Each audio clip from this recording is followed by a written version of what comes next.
కృపాంజలి కార్యక్రమానికి ప్రేమతో మిమ్మల్ని ఆహ్వానిస్తున్నాం. ఈ పరిచర్య అనేకుల ప్రార్థన ఫలితం. ఇన్ని సంవత్సరాల కాలం కొనసాగించినవాడు ఆయనే. సమస్త మహిమను ఆయనకి నేను ఆరోపిస్తున్నాను, అది ఆయనది. అనేక మంది ఈ పరిచర్య వెనక ఉన్నారు, వారెప్పుడూ కనిపించరు. ఒక వ్యక్తి వల్ల అయ్యే పని కాదు ఇది. ఎందరో వారందరికీ రాదగిన ఫలితం దేవుడిస్తాడు. వారు ఇప్పుడు మనతో ఉన్నా మనతో లేకపోయినా వారి ఫలితాన్ని నిత్యత్వంలో వారు స్వీకరిస్తారు, అందులో సందేహం లేదు. ఈ పరిచర్యలో ముఖ్యమైన ఆలోచన ఏమిటంటే వాంగ్మయం ఇవ్వాలి అనేది, లిటరేచర్. అంతేకాదు, కుటుంబాలను దేవుని కోసం కట్టాలి అన్నది. ఎవరు కుటుంబాలను కట్టడం కోసం తమ వంతు శ్రమ పడతారో అలాంటి వారి మీద అపవాది యొక్క దాడి చాలా తీవ్రంగా ఉంటుంది. ఈ పరిస్థితుల నడుమ మీ ప్రార్థనను ఈ దైవ దాసుని పక్షంగా మీరు విజ్ఞాపన చేయాలని మనవి చేస్తున్నాను. పుస్తకం రాసే ప్రతిసారి విస్తారమైన ఒత్తిడి గుండా ప్రయాణం చేయడం, దాడి జరగడం జరుగుతుంది. ఒక్కో పుస్తకం రాస్తున్నప్పుడు కత్తి మీద నడుస్తున్నట్టు ఉంటుంది. విమర్శకులు ఉంటారు, వారిని అభిమానించేవారు ఉంటారు, వారిలో లోపాలే వెతికేవారు ఉంటారు. ఏ వ్యక్తి అందరికీ అన్ని సమయాల్లో మంచివాడుగా ఉండడు. అయితే వారు శ్రేష్ఠులే.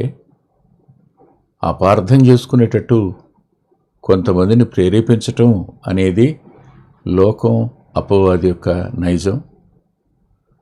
వారి జీవితాలు రాస్తున్నప్పుడు ఫలానా సంఘటన రాయలేదే అనే ఆలోచన కూడా వస్తుంది.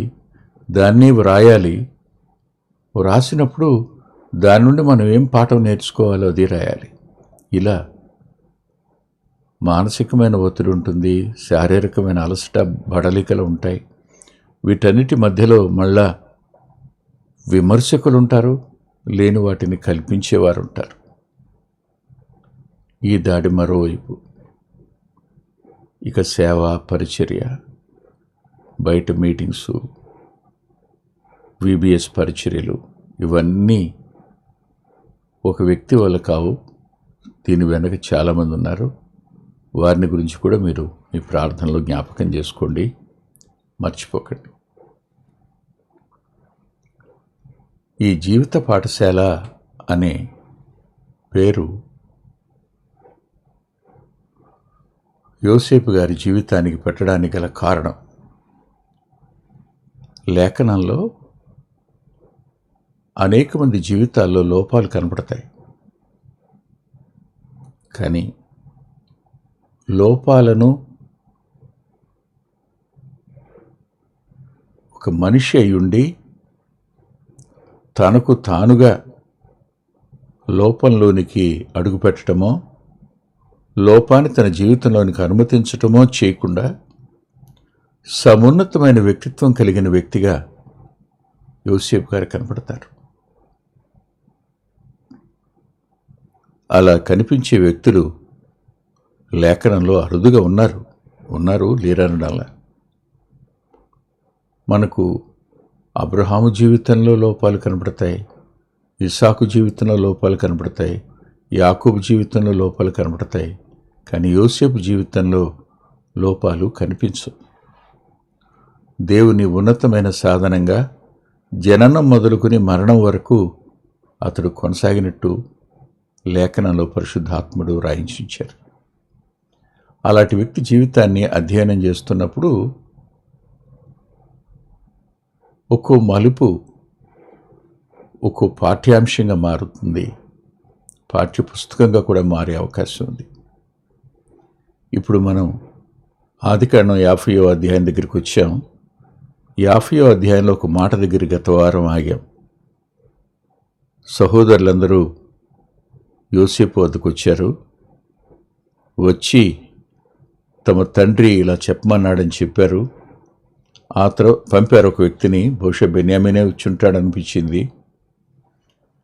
అటు తర్వాత వాళ్ళు కూడా వచ్చి మోకరించారు. మోకరించి వారు చెప్పిన మాట విని యోసేపు ఏడ్చాడు. ఏడ్చినవాడు వారిని ధైర్యపరిచాడు, బలపరిచాడు, వారికి వాగ్దానం చేశాడు, భయపడొద్దని చెప్పాడు. చెప్పిన వాడిని గురించి పరిశుద్ధాత్ముడు 21వ వచనంలో రాస్తూ అంటాడు, నేను మిమ్మును మీ పిల్లలను పోషించేదనని చెప్పి వారిని ఆదరించి వారితో ప్రీతిగా మాట్లాడాను.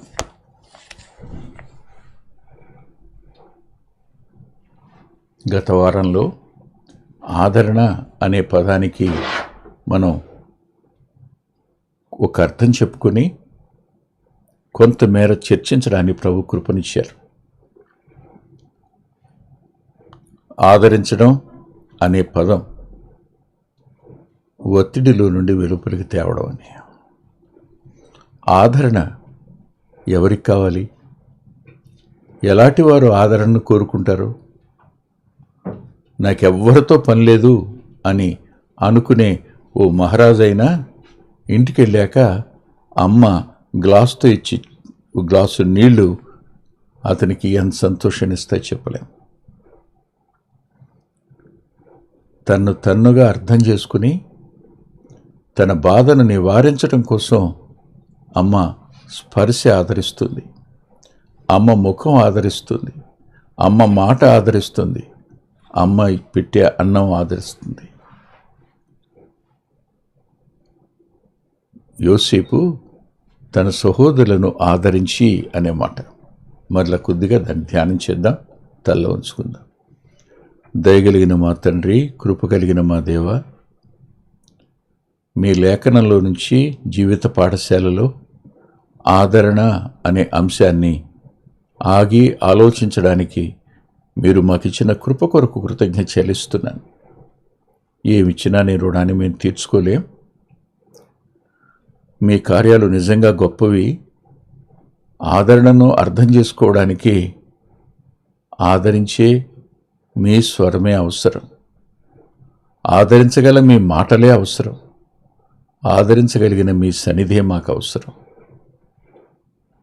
ఆదరణను ఏ అంతరంగం వద్దని తోసివేయలేదు.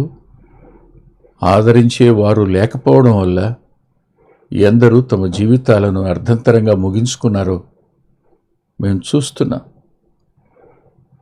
సహవాసాలలో అలాంటి వారు ఎవరూ లేకుండా వారి పిల్లలు కూడా నీ యందు నిలకడగా నిలిచి ఉండి వారు ఆదరింపబడే కృపని మనం జ్ఞాపం చేస్తూ మీ చేతులకే ఈ మా సమయాన్ని అప్పగించుకుంటూ యేసుక్రీస్తు ప్రభు వారి పేరట ప్రార్థిస్తున్నాం తండ్రి, ఆమేన్. ఈ ఆదరించడం అనే మాట దగ్గరికి వచ్చేటప్పటికి పోయిన వారం పాత నిబంధన గ్రంథంలో రూతు జీవితంలో ఆదరణ చూశాం. ఈసారి కొత్త నిబంధనలో పౌలు గారి ఆదరణ చూద్దాం. దయచేసి చూడండి. కొరింథీయులకు రాసిన 2వ పత్రిక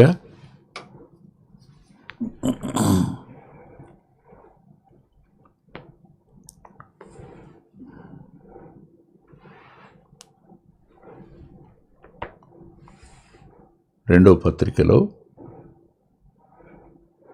7వ వచనంలో ఒక మాట రాసి ఉంది. అదేమిటంటే, దీనులను ఆదరించు దేవుడు అని. ఏ పరిస్థితులు? 7వ అధ్యాయం 5వ వచనంలో, మా శరీరము ఏమాత్రమును విశ్రాంతి పొందలేదు, ఎటుపోయినను మాకు శ్రమయే కలిగెను, వెలుపల పోరాటములు లోపల భయములు ఉండెను. వెలుపట పోరాటాలున్నాయి, లోపల భయాలున్నాయి.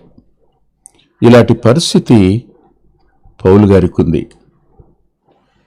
ఇటు సందర్భాన్న ఆయన వేదన చెందుతూ ఒకసారి బయలుదేరి త్రోయకు వచ్చాడు. అది మనకు కొరింథీయులకు రాసిన 2వ పత్రిక 2వ అధ్యాయం 12వ వచనంలో కనపడుతుంది. క్రీస్తు సువార్త ప్రకటించుటకు నీకు త్రోయకు వచ్చినప్పుడు ప్రభునందు నాకు మంచి సమయము ప్రాప్తించి ఉండగా సహోదరుడు తీతు నాకు కనపడినందున నా మనసులో నెమ్మది లేక వారి యొద్ద సెలవు తీసుకుని అక్కడి నుండి మాసిదోనియాకు బయలుదేరితిని. పౌలు మంచి పోరాటం పోరాడుతున్నాడు. దేవుని కోసం అతడు పానీయార్పణంగా పోయబడుతున్నాడు. అనేకులు అతను విడిచి వెళ్ళిపోయిన సందర్భం ఆయన జీవితంలో ఉంది. ఇలాంటి సమయాన్న త్రోయకు వెళితే త్రోయలో తీతు కనపడలేదు. మంచి సమయం సంప్రాప్తించింది అన్నప్పుడు కింద ద్వారము తెరవబడి ఉండగానుంది. అంటే సువార్త కోసం ద్వారాలు తెరిచే ఉన్నాయి. కానీ తీతు కనపడకపోవడం వల్ల సువార్త పనిలోనికి అడుగు పెట్టకుండా, తెరవబడిన ద్వారాలలోకి అడుగు పెట్టకుండా తిరిగి వెళ్ళిపోయాడు మాసిదోనియాకి.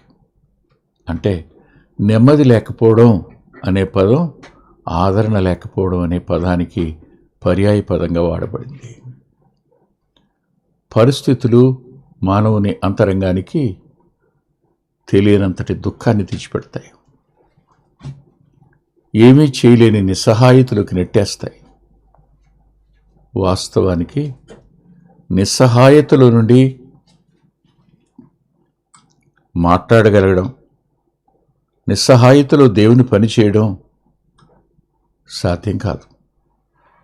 పౌలు గారు ఆ పరిస్థితుల నడుమ సువార్త ప్రకటన చేయకుండా తెరవబడిన ద్వారాలను తాను సద్వినియోగం చేసుకోకుండా నేను మాసిదోనియాకు వెళ్ళిపోయినాను అంటాడు.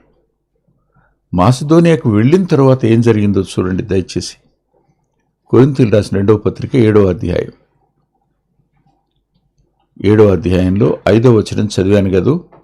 మేము మాసిదోనియాకు వచ్చినప్పుడు మా శరీరం ఏమాత్రం విశ్రాంతి పొందలేదు, ఎటుపోయినను మాకు శ్రమయే కలిగెను, వెలుపట పోరాటములు లోపల భయములు ఉండెను. అయినను 6వ వచనం, అయినను దీనులను ఆదరించు దేవుడు తీతు రాక వలన మమ్మను ఆదరించెను.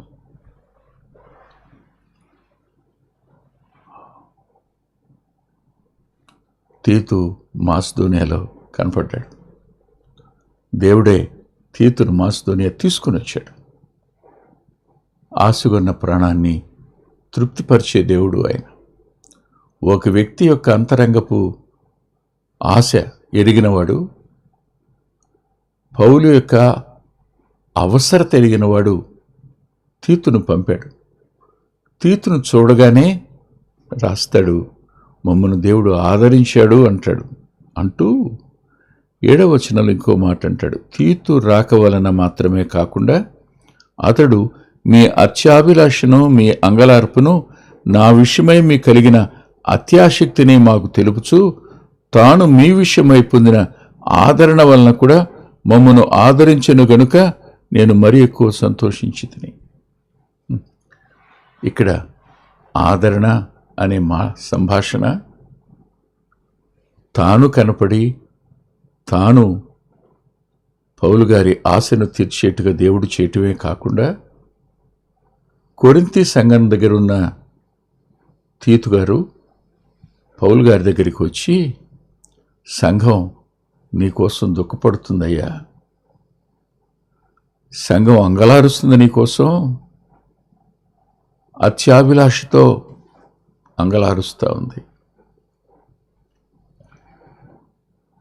పరిశుద్ధాత్మదేవుడు అపోస్తుల కార్యాల గ్రంథంలో పేతురు చెరసాల్లో ఉండగా సంఘము ఆసక్తితో ప్రార్థన చేస్తుంది అనే పదం పౌలు గారి గురించి కూడా కొరింథీ సంఘం అత్యాభిలాషతో అంగలార్చటం అనే పదం నాకు తెలుసు. ఇద్దరు తమ్ముళ్ళు నాతోనే ఉన్నారు. ఓ తమ్ముడు ప్రభు దగ్గరికి వెళ్ళిపోయాడు. వాళ్ళిద్దరు గుడివాడ నుంచి తమ వాహనాన్ని వైజాగ్ కాంట్రాక్ట్ పెట్టి అక్కడికి వెళ్ళినప్పుడు వాళ్ళు అన్నం తినేటప్పుడు, అరే మనం అన్నం తింటున్నానరా, అన్నయ్య తిన్నాడో లేదోరా అని ఆలోచించారు.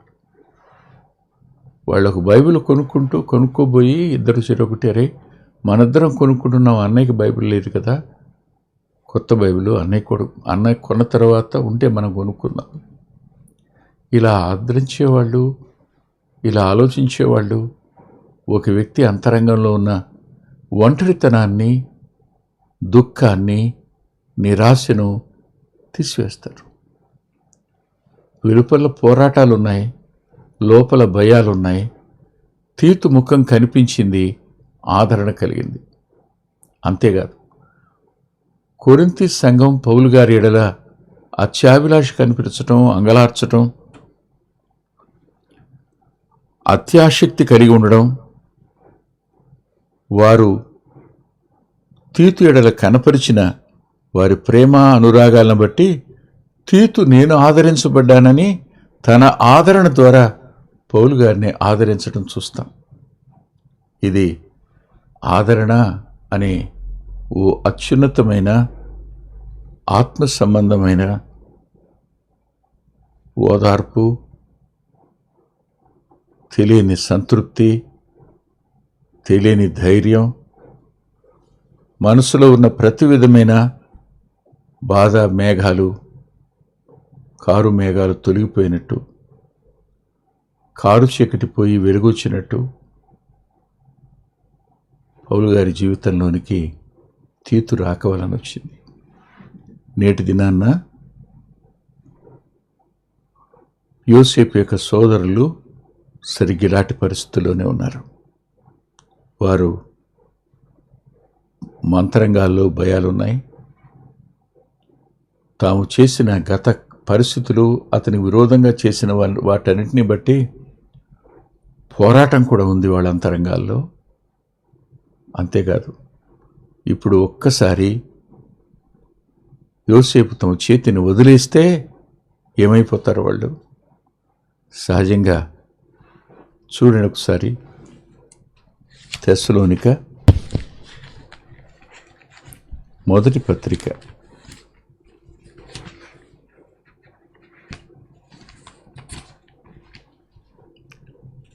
5వ అధ్యాయం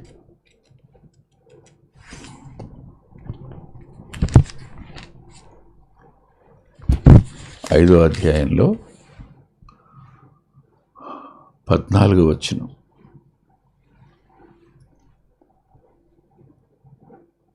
14వ వచనంలో, ధైర్యము చెడిన వారిని ధైర్యపరచుడి, బలహీనులకు ఊతనీయుడి. ఊతం ఇవ్వడం అనేది ఆదరణ. ధైర్యపరచడం, బలహీనులకు ఊతమివ్వడం. ఈ పరిస్థితులు మనిషిని బలహీనుని చేస్తాయి. ఎంతో సమర్థవంతంగా వాక్యం చెప్పగలిగిన వ్యక్తులు పరిస్థితులు మినుముట్టాక వారన్న మాట ఏమిటంటే, సోదరా, ఇప్పుడు వాక్యం చెప్పలేకపోతున్నాను, నాకే అర్థమవుతుంది అని. వాస్తవానికి పరలోకం నుండి మన నుండి అందవలసిన వర్తమానం, మనం ఒక ఛానల్గా ఉండవలసిన మనం నిరాశలోనికి, దుఃఖంలోనికి, శక్తిహీనతలోనికంటే బలహీనుడిగా అయిపోవడం వల్ల ఎట్టి పరిస్థితుల్లోనూ అందని పరిస్థితులు ఏర్పడతాయి. ఇలా ఏర్పడినప్పుడు ఏ వ్యక్తి అంతరంగమైనా ఎలా ఉంటుంది? అలాంటి సమయంలో యోసేపు గారు తన సహోదరులను ఆదరించాడు.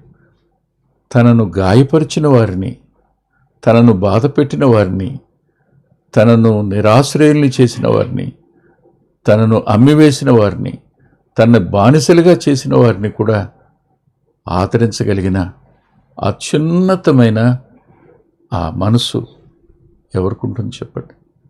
ఎవరికుంటుంది? అప్పటి వరకు దూషించాడు ఆ దొంగ కూడా, కానీ ప్రభు వైపు తిరిగి చూశాడు. ప్రభు కూడా అతన్ని చూశాడు. ఆ సమయంలో అతని అంతరంగం ప్రభువుని ఓ చిన్న కోరిక కోరింది, అయ్యా నీ రాజ్యంలో నువ్వు వచ్చేటప్పుడు నన్ను జ్ఞాపకం చేసుకో అని. ప్రభు తోసివేలా, నిరాకరించలా, నో చెప్పలా. నేడు నీవు నాతో కూడా పరదేశంలో ఉంటావు అన్నమాట. రెండవ దొంగతో కలిసి అపహసించిన వాళ్ళల్లో ఇతను కూడా ఉన్నాడు కదా. కానీ అతడు కోరిన ఆ చిన్న కోరిక, అతనిలో కలిగిన పశ్చాత్తాపం, అతనిలో కలిగిన తన నిజస్థితిని గుర్తించేటువంటి పరిస్థితి, ప్రభు ఎవరో గ్రహించగలిగిన అతని యొక్క గొప్పతనం, ఆయన రక్షకుడని, ఆయనకు ఒక రాజ్యం ఉందని, ఆయన రేపు మరణించి తిరిగి లేచి మళ్ళా వస్తాడని లేఖనాలను గురించిన ఎరిగి కూడా బందిపోటుగా ఉన్న ఈ వ్యక్తి ఆఖరి నిమిషంలో ప్రభు చేత ఆదరించబడే అత్యున్నతమైన వ్యక్తిగా మనకు కనిపిస్తాడు.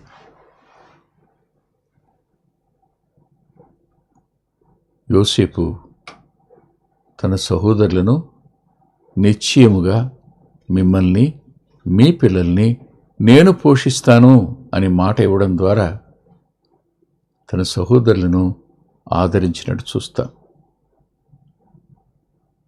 మరలా వచ్చే వారం మరికొద్దిగా చూడడానికి ప్రయత్నం చేద్దాం. ప్రభువుని మీ జీవితంలోని ఆహ్వానించండి, తప్పకుండా ఆయన ఆదరిస్తారు. తల్ల వంచండి. ప్రేమగల మా ప్రియ తండ్రి, పరిశుద్ధులైన గొప్ప దేవ, కొద్ది మాటలు చెప్పడానికి కృపనిచ్చారు. మీరే మా అంతరంగాలకు ఆదరణ, మీరే మాకు ఊతం, మీరే మాకు బలం, మీరే మా సమస్తం. మా భవిష్యత్తు, మా పిల్లల భవిష్యత్తు, సహవాస భవిష్యత్తు నీ చేతిలోనే ఉంది. నీ చేతులకే సంపూర్ణంగా అప్పగించుకుంటూ మీ సాయాన్ని కోరుకుంటూ యేసుక్రీస్తు ప్రభు వారి పేరిట ప్రార్థిస్తున్నాం తండ్రి. ఆమేన్. ప్రభు చిత్తమైతే వచ్చే వారం కలుసుకుందాం.